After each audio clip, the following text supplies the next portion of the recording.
ओम शांति आज साकार महावाक्य 10/11/2025 मधुर संतान माने शरीर मन धन अथवा मन वाणी कर्म एपरी सेवा कर जेपरी बाबांक ठारो 21 जन्मर फल मिले जीव किंतु सेवारे केबे भी परस्पर मध्य मनांतर हेबा उचित नुहे। प्रश्न ड्रामानुसारे बाबा जो सेवा कराउछंती सेथिरे आहुरी अधिक तीव्रता आनिबार विधि कौन?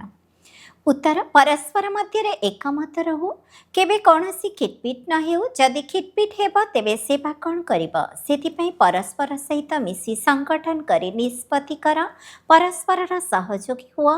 बाबा तो सहयोगी अटंती ही किंतु पिलांकर साहस आधार ही बाबांकर सहयोग मिली थाए। एहार अर्थ को यथार्थ रूपे बुझी यह विशाल कार्य सहयोगी हुआ। ओम शांति मधुर संतान माने आत्मिक पितांक ठारो आत्मारे शक्ति भरिबा पई एठाको आसी थांती तेणु निजे रिफ्रेश होई फेरीगला परे निश्चित भावरे किछि करी देखाइबा उचित। तेबे प्रत्येक संतान माननको सेवार प्रमाण दिबाकु हेबो। जेपरि केतेक संतान कहउछंती जे आमर सेंटर खोलिबार इच्छा अछि गाँ मानकर मध्य सेवा करूछंती ना तेणु पिला मानकर सर्वदा एही ख्याल रहिबा दरकार जे मन वाणी कर्म तन मन धन द्वारा एपरी सेवा करिबो जेपरि भविष्यत 21 जन्मर प्रारब्ध बाबांक ठारू मिलिबो। मनरे केवल एही चिंता रहिबा दरकार मु किछि करूछि कि काहाकू ज्ञान देउछि कि दिन सारा एही ख्याल आसीबा उचित। जदिओ सेंटर खोलिबो किंतु स्त्री पुरुष मध्यरे कोनसी मनांतर हेबा उचित नुहे। कोनसी गंडगोल जेपरि न हुए। सन्यासी माने घरर गंडगोल परिस्थिति दूर रे जाइथांती काहारी को खातिर न करी घर चली जाइथांती तांको कौन सरकार अटकाई थाए कि किंतु सेथिरे केवल पुरुष माने ही जाइथांती। एबे कहीं कहीं माता माने मध्य सन्यास नेउछंती जे मानकर केही मुरबी न थांती अथवा जहांकर संसार प्रति वैराग्य आसी जाई थाए सेमानंकु सन्यास मध्य पुरुष माने ही सिखाई थांती। तांको द्वारा सेमाने निजर धंदा बा व्यवसाय करिथांती पैसा इत्यादि सबु तांको पाखरे रही थाए। वास्तव में घर द्वार छाड़ीदेले पुणी पैसा आदि रखिबार आवश्यकता ही न थाए। एबे बाबा तुम मानंकु बुझाउछंती तेणु समस्तंक बुद्धि रे आसीबा दरकार आमकु बाबांकर परिचय देबाकु हेबो। मनुष्य तो किछि हेले भी जानी नाहांती अज्ञानी अटंती। तुम संतान मानंक पई बाबांकर निर्देश हेउछि मधुर संतान माने तुमे निजको आत्मा निश्चय कर केवल पंडित हो नाही निजर मध्य कल्याण करिबाकु हेबो। जोग बल द्वारा सतु प्रदान हेबाकु पड़िबो। बहुत पुरुषार्थ करबाकू हेबो नचेत बहुत पश्चाताप करबाकू पड़िबो। पिला माने कहउछंती बाबा आमे घड़ी घड़ी भूली जाउछु व्यर्थ संकल्प आसी जाउछि। बाबा कहउछंती ताहा तो निश्चित आसीबो। तुमको बाबांकर स्मृति रे रही सतो प्रधान हेबाकू पड़िबो। आत्मा जे कि अपवित्र होई जाइछि ताको केवल परमपिता परमात्मांक स्मृति द्वारा ही पवित्र करबाकू पड़िबो। बाबा संतान मानकु निर्देश देउछंती हे आज्ञाकारी संतान माने तुमको निर्देश देउछि मते मने पकाओ तेबे तुमर पाप कटि जीव। प्रथमे प्रथमे एही कथा सुना जे निराकार शिव बाबा कहउछंती मते मने पकाओ मु हेउछि पतित पावन मोर स्मृति द्वारा ही विकर्म विनाश हेब। विकर्म विनाश करिबार आ कोनोसी उपाय नाही ना केही अन्य कोनोसी उपाय बताई पारिबे। ढेर को ढेर सन्यासी अछंती निमंत्रण मध्य देउछंती जे जोगो कॉन्फ्रेंस रे आसी शामिल हुआ। वास्तव रे तांकर हट जोग द्वारा कहार कल्याण तो हेउ नाही। ढेर जोग आश्रम रही जे मानकु ही राजयोग विषय बिल्कुल जना ही नाही बाबांकु ही जानी नाहांती। बेहतर बाबा आसी सच्चा सच्चा जोग शिखाउछंती। बाबा तुम संतान मानकु निज समान करूछंती जेपरि मु निराकार अस्थायी भावे एही शरीर को आसीछि। भाग्यशाली रथ तो निश्चित मनुष्यंकर हेबो। बलद को तो रथ कुहाजिब नाही बाकी कौनसी घोड़ा गाड़ी आदिर कथा नुहे ना लड़ेईर कौनसी कथा अछि। तुमे जानिछ आमको माया सहित ही लड़े करने को हेब। ଗାୟନ ମଧ୍ୟ କରାଯାଏ। ମାୟା ସେ ହାରି ହାର ତୁମେ ବହୁତ ଭଲ ଭାବରେ ବୁଝାଇ ପାରିବ, କିନ୍ତୁ ତୁମେମାନେ ଏବେ ଶିଖୁଛ। କେହି ଶିଖୁ ଶିଖୁ ମଧ୍ୟ ଏକଦମ ତଳକୁ ଖସି ପଡ଼ୁଛନ୍ତି। କିଛି ନା କିଛି ଗଣ୍ଡଗୋଳ ହୋଇଯାଉଛି। ଦୁଇ ଭଉଣୀଙ୍କ ଭିତରେ ମଧ୍ୟ ଭଲ ପଡ଼ୁନାହିଁ, ମତଭେଦ ହୋଇଯାଉଛି। ବାସ୍ତବରେ ତୁମର ପରସ୍ପର ମଧ୍ୟରେ କୌଣସି ମତଭେଦ ରହିବା ଉଚିତ ନୁହେଁ। ଯଦି ଏଭଳି ମତଭେଦ ରହିବ ତେବେ ବାବା କହିବେ ଏମାନେ କି ସେବା କରିବେ। ବହୁତ ଭଲ ଭଲ ଆତ୍ମାମାନଙ୍କର ମଧ୍ୟ ଏହିପରି ଅବସ୍ଥା ହୋଇଯାଉଛି। ଯଦି ଏବେ ମାଳା ତିଆରି କରାଯିବ ତେବେ ତାକୁ ତ୍ରୁଟିଯୁକ୍ତ ମାଳା କୁହାଯିବ। ଏହାଙ୍କ ଭିତରେ ଏପର୍ଯ୍ୟନ୍ତ ଏହି ଅବଗୁଣ ରହିଛି। ତଥାପି ମଧ୍ୟ ଡ୍ରାମାର ପ୍ଲାନ୍ ଅନୁସାରେ ବାବା ସେବା କରାଇ ଚାଲିଛନ୍ତି, ନିର୍ଦ୍ଦେଶ ଦେଇ ଚାଲିଛନ୍ତି। ଦିଲ୍ଲୀକୁ ସେବା କରିବା ପାଇଁ ଚାରିପଟୁ ଘେରାଉ କର। କେବଳ ଜଣ କରି କ'ଣ ଘେରାଉ କରିପାରିବ? ପରସ୍ପର ମିଳିମିଶି ରାୟ କରିବା ଉଚିତ। ସମସ୍ତେ ଏକମତ ହେବା ଦରକାର। ବାବା ତ ଜଣେ, କିନ୍ତୁ ସହଯୋଗୀ ସନ୍ତାନମାନଙ୍କ ବିନା କାମ କରିପାରିବେ ନାହିଁ। ତେଣୁ ତୁମେ ସେଣ୍ଟର ଖୋଲିବା ସମୟରେ ବାବାଙ୍କ ଠାରୁ ମତ ନେଉଛ।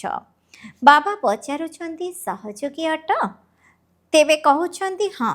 ବାବା ଯଦି ସହଯୋଗୀ ନ ହେବୁ ତେବେ କିଛି କରିପାରିବୁ ନାହିଁ। ଘରକୁ ମଧ୍ୟ ମିତ୍ର ସମ୍ବନ୍ଧୀ ଆଦି ଆସୁଛନ୍ତି ନା? ଯଦିଓ ଗାଳି ବି ଦିଅନ୍ତୁ, ସେମାନେ ତୁମକୁ ଗାଳି ଦେଇ ଚାଲିବେ, କିନ୍ତୁ ତୁମକୁ ସେସବୁକୁ ଖାତିର କରିବା ଉଚିତ ନୁହେଁ। ତୁମେମାନେ ପରସ୍ପର ଏକାଠି ବସି ରାୟ କରିବା ଉଚିତ। ଯେପରି ସେଣ୍ଟର ଖୋଲିଲେ ସମସ୍ତେ ମିଶିକରି ଲେଖିଥାନ୍ତି, ବାବା ଆମେ ବ୍ରାହ୍ମଣୀଙ୍କ ଠାରୁ ରାୟ ନେଇ ଏହି କାମ କରୁଛୁ। ସିନ୍ଧି ଭାଷାରେ କହନ୍ତି ତ ବାରା, ଅର୍ଥାତ୍ ଏକ ସହିତ ଦୁଇ ମିଶିଲେ 12 ହୋଇଯାଏ। 12 ଜଣ ହେଲେ ଆହୁରି ଭଲ ରାୟ ବାହାରିବ। କେଉଁଠି କେଉଁଠି ପରସ୍ପର ଠାରୁ ରାୟ ନେଇ ନଥାନ୍ତି। ବାସ୍ତବରେ ଏପରି କଲେ କୌଣସି କାମ ହୋଇପାରିବ କି? ବାବା କହୁଛନ୍ତି ଯେପର୍ଯ୍ୟନ୍ତ ପରସ୍ପର ମଧ୍ୟରେ ସଂଗଠନ ହିଁ ନାହିଁ, ତେବେ ତୁମେ ଏତେ ବଡ଼ କାର୍ଯ୍ୟ କିପରି କରିପାରିବ? ଛୋଟ ଦୋକାନ ବଡ଼ ଦୋକାନ ମଧ୍ୟ ଥାଏ ନା? ପରସ୍ପର ମିଶି ସଂଗଠନ ତିଆରି କରିଥାନ୍ତି। ଏପରି କେହି କହନ୍ତି ନାହିଁ ବାବା ଆପଣ ସହଯୋଗ ଦିଅନ୍ତୁ। ପ୍ରଥମେ ତ ସହଯୋଗୀ ବାହାର କରିବା ଦରକାର। ପୁଣି ବାବା କହୁଛନ୍ତି ସାହସ ପିଲାମାନଙ୍କର, ସହଯୋଗ ବାବାଙ୍କର। ପ୍ରଥମେ ତ ନିଜକୁ ସହଯୋଗୀ କରାଅ। ବାବା ଆମେ ଏତିକି କରିଲୁ, ବାକି ଆପଣ ସହଯୋଗ ଦିଅନ୍ତୁ। ଏପରି ନୁହେଁ ଯେ ପ୍ରଥମେ ଆପଣ ସହଯୋଗ କରନ୍ତୁ। ହିମତେ ମର୍ଦା, ହିମତ ପିଲାମାନଙ୍କର, ସହଯୋଗ ବାବାଙ୍କର। ଏହାର ଅର୍ଥକୁ ମଧ୍ୟ ବୁଝୁନାହାନ୍ତି। ପ୍ରଥମେ ତ ପିଲାମାନଙ୍କର ସାହସ ଦରକାର। କିଏ କିଏ କେଉଁ ସହଯୋଗ ଦେଉଛନ୍ତି ସାରା ହିସାବ ଲେଖିବା ଦରକାର। ଅମୁକ ଅମୁକ ଏହି ପ୍ରକାରର ସହଯୋଗ ଦେଉଛନ୍ତି, କାଇଦା ଅନୁସାରେ ଲେଖିକରି ଦେବା ଦରକାର।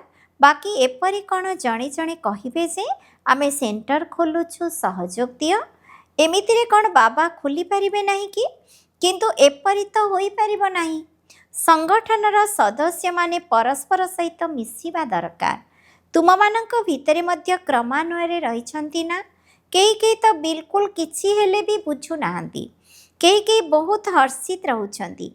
ବାବା ତ ଜାଣିଛନ୍ତି ଏହି ଜ୍ଞାନରେ ବହୁତ ଖୁସି ରହିବା ଦରକାର। କେବଳ ଜଣେ ହିଁ ବାବା, ଶିକ୍ଷକ, ଗୁରୁ ମିଳିଛନ୍ତି, ତେଣୁ ଖୁସି ହେବା ଦରକାର ନା? ଦୁନିଆରେ ଏହି କଥାକୁ କେହି ହେଲେ ଜାଣିନାହାନ୍ତି। ଶିବ ବାବା ହିଁ ଜ୍ଞାନର ସାଗର, ପତିତ ପାବନ, ସମସ୍ତଙ୍କର ସଦ୍ଗତି ଦାତା ଅଟନ୍ତି। ସମସ୍ତଙ୍କର ପିତା ମଧ୍ୟ ଜଣେ, କିନ୍ତୁ ଏକଥା ଆଉ କାହାରି ବୁଦ୍ଧିରେ ନାହିଁ। ଏବେ ତୁମେ ସନ୍ତାନମାନେ ଜାଣୁଛ ଯେ ଜ୍ଞାନର ସାଗର, ମୁକ୍ତିଦାତା, ଗାଇଡ଼ ଅଟନ୍ତି। ତେଣୁ ବାବାଙ୍କ ମତରେ ଚାଲିବାକୁ ପଡ଼ିବ। ପରସ୍ପର ମଧ୍ୟରେ ମିଳିମିଶି ରାୟ କରିବା ଉଚିତ। ଖର୍ଚ୍ଚ କରିବାକୁ ପଡ଼ିବ। ଜଣଙ୍କ ମତରେ ତ କାର୍ଯ୍ୟ ଚାଲିପାରିବ ନାହିଁ। ସେଥିପାଇଁ ସମସ୍ତଙ୍କ ସହଯୋଗ ଦରକାର। ଏହିଭଳି ବୁଦ୍ଧି ମଧ୍ୟ ଥିବା ଆବଶ୍ୟକ ନା? ତୁମ ସନ୍ତାନମାନଙ୍କୁ ଘରେ ଘରେ ସନ୍ଦେଶ ଦେବାକୁ ହେବ।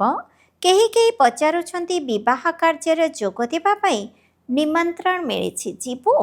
ବାବା କହୁଛନ୍ତି କାହିଁକି ନ ଯିବ? ଯାଅ, ସେଠାକୁ ଯାଇ ନିଜର ସେବା କର, ବହୁତଙ୍କର କଲ୍ୟାଣ କର। ତୁମେ ଭାଷଣ ମଧ୍ୟ କରିପାରିବ।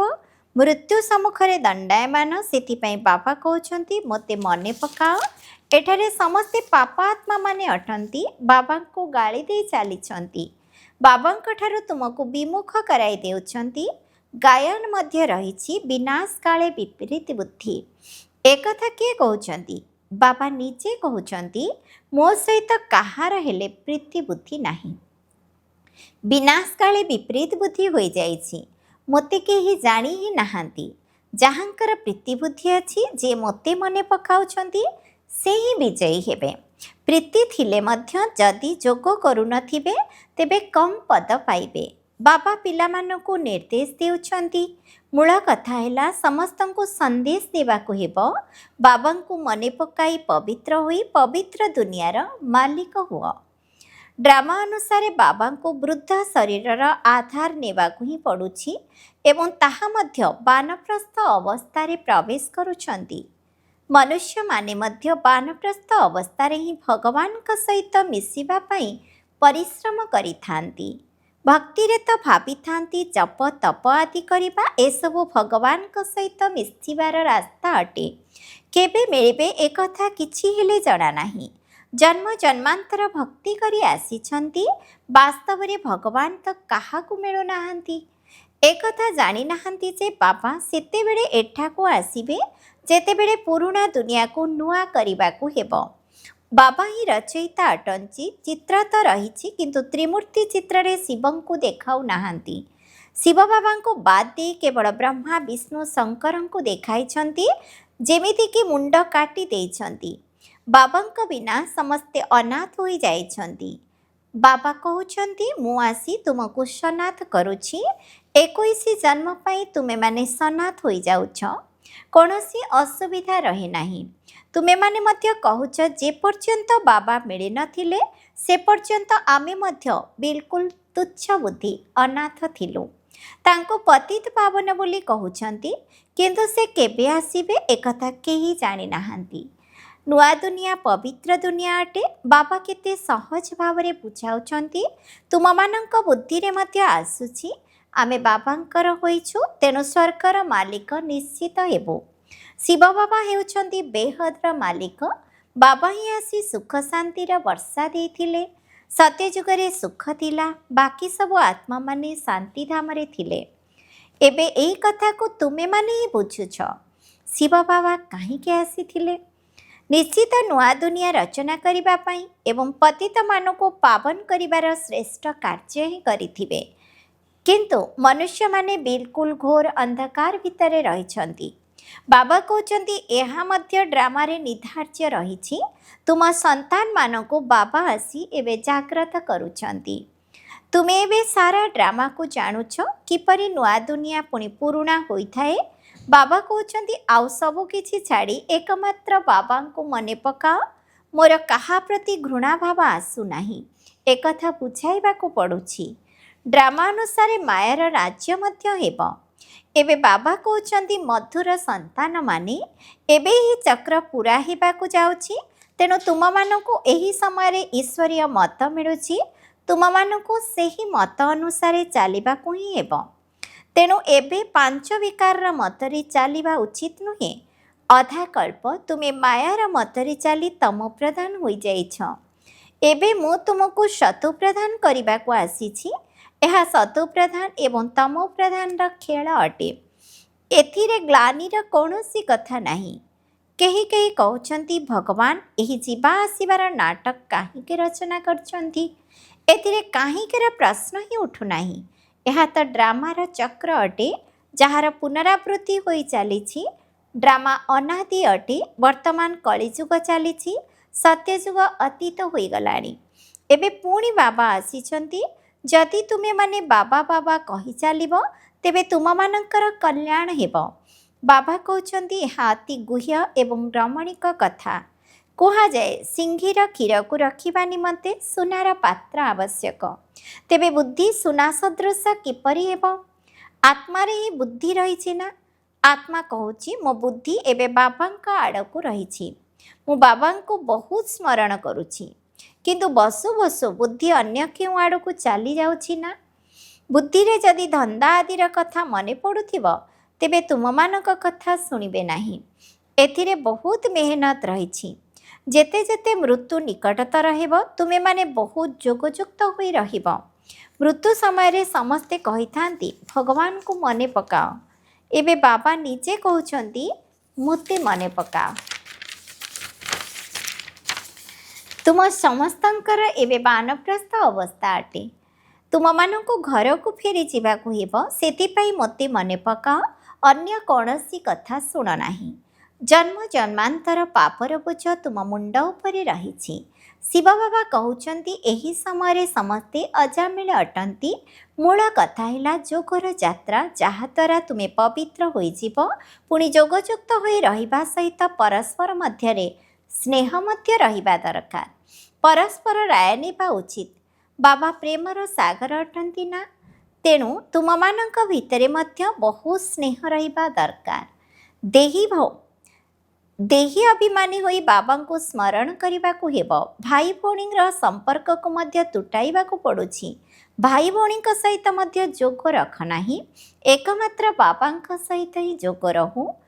ବାବା ଆତ୍ମାମାନଙ୍କୁ କହୁଛନ୍ତି ମୋତେ ମନେ ପକାଇଲେ ତୁମର ବିକାରୀ ଦୃଷ୍ଟି ସମାପ୍ତ ହୋଇଯିବ।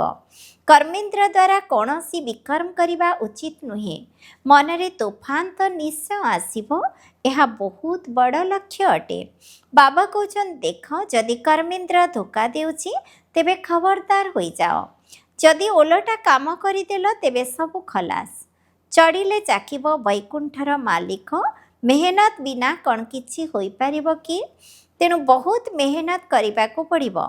ଦେହ ସହିତ ଦେହର କେତେ ଜଣଙ୍କର ବନ୍ଧନ ନଥିଲେ ମଧ୍ୟ ନିଜେ ବନ୍ଧନରେ ବାନ୍ଧି ହୋଇ ରହୁଛନ୍ତି, ବାବାଙ୍କ ଶ୍ରୀମତରେ ଚାଲୁନାହାନ୍ତି। ଯଦି 1,00,000 2,00,000 ଅଛି, ବହୁତ ବଡ଼ କୁଟୁମ୍ବ ଅଛି, ତେବେ ମଧ୍ୟ ବାବା କହିବେ ଅଧିକ ଧନ୍ଦା ଆଦିରେ ବାନ୍ଧି ହୁଅ ନାହିଁ, ବାନପ୍ରସ୍ଥୀ ହୋଇଯାଅ, ଖର୍ଚ୍ଚ ଆଦି କମ୍ କରିଦିଅ। ଗରିବମାନେ ଦେଖ କେତେ ସାଧାରଣ ଭାବରେ ଚଳିଥାନ୍ତି। ଏବେ କି ଜିନିଷ ସବୁ ବାହାରି ଗଲାଣି ସେ କଥା ନ କହିଲେ ଭଲ। ସାହୁକାରମାନଙ୍କର କେବଳ ଖର୍ଚ୍ଚ ହିଁ ଖର୍ଚ୍ଚ ହୋଇ ଚାଲିଛି, ନହେଲେ ପେଟକୁ କ'ଣ ଦରକାର? ପାଏ ଅଟା ବାସ୍। ଆଚ୍ଛା, ମିଠା ମିଠା ସନ୍ତାନମାନଙ୍କ ପ୍ରତି ମାତା ପିତା ବାପଦାଦାଙ୍କର ମଧୁର ସ୍ନେହ ସମ୍ପନ୍ନ ଶୁଭେଚ୍ଛା ଏବଂ ସୁପ୍ରଭାତ। ଆତ୍ମିକ ପିତାଙ୍କର ଆତ୍ମିକ ସନ୍ତାନମାନଙ୍କୁ ନମସ୍ତେ। ଆମ ଆତ୍ମିକ ସନ୍ତାନମାନଙ୍କର ମଧ୍ୟ ଆତ୍ମିକ ପିତାଙ୍କୁ ନମସ୍ତେ ନମସ୍ତେ ନମସ୍ତେ। ଧାରଣା ପାଇଁ ମୁଖ୍ୟ ସାରାଂଶ 1 ନମ୍ବର, ପରସ୍ପର ବହୁତ ସ୍ନେହୀ ହେବାକୁ ପଡ଼ିବ, କିନ୍ତୁ ଭାଇ ଭଉଣୀଙ୍କ ସହିତ ଯୋଗ ରଖିବାର ନାହିଁ। କର୍ମେନ୍ଦ୍ର ଦ୍ୱାରା କୌଣସି ବିକର୍ମ କରିବାର ନାହିଁ। 2 ନମ୍ବର, ଏକମାତ୍ର ଈଶ୍ୱରୀୟ ମତରେ ଚାଲି ଶତୁପ୍ରଧାନ ହେବାକୁ ପଡ଼ିବ। ମାୟାର ମତକୁ ଛାଡ଼ି ଦେବାକୁ ହେବ। ପରସ୍ପର ମଧ୍ୟରେ ସଂଗଠନକୁ ମଜବୁତ ରଖିବାକୁ ହେବ। ପରସ୍ପର ସହଯୋଗୀ ହେବାକୁ ପଡ଼ିବ। ବରଦାନ, ଲକ୍ଷ୍ୟ ମୁତାବକ ଲକ୍ଷଣର ସନ୍ତୁଳନ ରଖିବାର କଳା ଦ୍ୱାରା ଉଚ୍ଚକୁ ଉଠିବା କଳାର ଅନୁଭବ କରୁଥିବା ଚାପ ବାଫ୍ ସମାନ ସମ୍ପନ୍ନ ହୁଅ। ପିଲାମାନଙ୍କ ଭିତରେ ବିଶ୍ୱ କଲ୍ୟାଣ କରିବାର କାମନା ମଧ୍ୟ ଅଛି ଏବଂ ବାବାଙ୍କ ସମାନ ହେବାର ଶ୍ରେଷ୍ଠ ଇଚ୍ଛା ମଧ୍ୟ ଅଛି। କିନ୍ତୁ ଲକ୍ଷ୍ୟ ମୁତାବକ ଯେଉଁଭଳି ଲକ୍ଷଣ ନିଜକୁ ବା ସମସ୍ତଙ୍କୁ ଦେଖାଯିବା ଦରକାର, ସେଥିରେ ଫରକ ରହିଛି। ସେଥିପାଇଁ ସନ୍ତୁଳନ କରିବାର କଳାକୁ ଏବେ ବୃଦ୍ଧି କରିବା ସହିତ ଏହି ଫରକକୁ ସମାପ୍ତ କର। ସଂକଳ୍ପ ତ ଅଛି, କିନ୍ତୁ ଦୃଢ଼ତା ସମ୍ପନ୍ନ ସଂକଳ୍ପ ରହିଲେ ହିଁ ବାବାଙ୍କ ସମାନ ସମ୍ପନ୍ନ ହେବାର ବରଦାନ ପ୍ରାପ୍ତ ହୋଇଯିବ। ଏବେ ଯେଉଁଭଳି ସ୍ୱଦର୍ଶନ ଏବଂ ପରଦର୍ଶନ ଉଭୟ ପ୍ରକାରର ଚକ୍ର ଘୁରାଉଛ, ବ୍ୟର୍ଥ କଥାର ଯେଉଁଭଳି ତ୍ରିକାଳଦର୍ଶୀ ହୋଇଯାଉଛ, ଏହାର ପରିବର୍ତ୍ତନ କରି ସ୍ୱଚିନ୍ତକ ସ୍ୱଦର୍ଶନ ଚକ୍ରଧାରୀ ହୁଅ। ସ୍ଲୋଗାନ, ସେବାର ଭାଗ୍ୟପ୍ରାପ୍ତ ହେବା ହିଁ ସବୁଠାରୁ ବଡ଼ ଭାଗ୍ୟ ଅଟେ। ଅବ୍ୟକ୍ତ ଇଶାରା ଅଶରୀରୀ ଅଥବା ବିଦେହୀ ସ୍ଥିତିର ଅଭ୍ୟାସକୁ ବଢ଼ାଅ। ଅଭ୍ୟାସ କର ଦେହ ଏବଂ ଦେଶକୁ ଭୁଲି ଅଶରୀରୀ ପରମଧାମ ନିବାସୀ ହୋଇଯାଅ। ପୁଣି ପରମଧାମ ନିବାସୀରୁ ଅବ୍ୟକ୍ତ ସ୍ଥିତିରେ ସ୍ଥିତ ହୋଇଯାଅ। ପୁଣି ସେବା କରିବା ପାଇଁ କଥାବାର୍ତ୍ତା ମଧ୍ୟ କର। ସେବା କରିବା ସମୟରେ ମଧ୍ୟ ନିଜର ସ୍ୱରୂପର ସ୍ମୃତିରେ ରୁହ। ନିଜର ବୁଦ୍ଧିକୁ ଯେଉଁଠାରେ ଇଚ୍ଛା ସେଠାରେ ଗୋଟିଏ ସେକେଣ୍ଡ ଠାରୁ ମଧ୍ୟ କମ୍ ସମୟ ଭିତରେ ଲଗାଇ ଦିଅ, ତେବେ ଯାଇ ସମ୍ମାନର ସହିତ ପାସ୍ ହୋଇପାରିବ। ଓମ୍ ଶାନ୍ତି।